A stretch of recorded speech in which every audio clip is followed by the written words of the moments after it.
Bullies are very weak people who are looking to feel strong. They feed on the fear of others, and it makes them feel powerful. They have a very low self-esteem, and oftentimes they have been bullied themselves. And they're often seeking for control because they feel like they have no control over their own lives.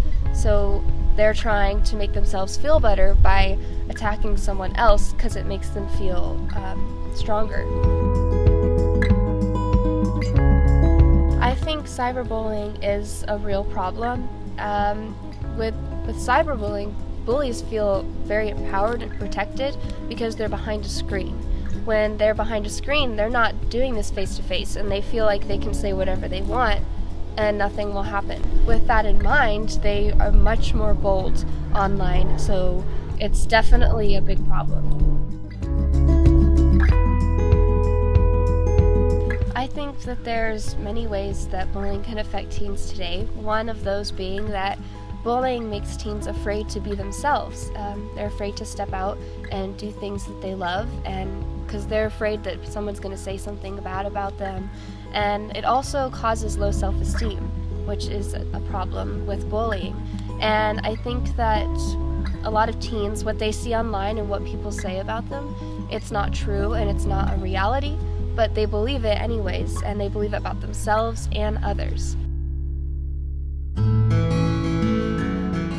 My advice is to resist. I think it's really important to remember that, and it's also important to remember that they only have the power if you give it to them, and don't give them the time or the satisfaction. One thing I've learned with bullies is that if you resist it and you don't give them that time or satisfaction, then they're going to move on, and they won't bug you or bother you anymore.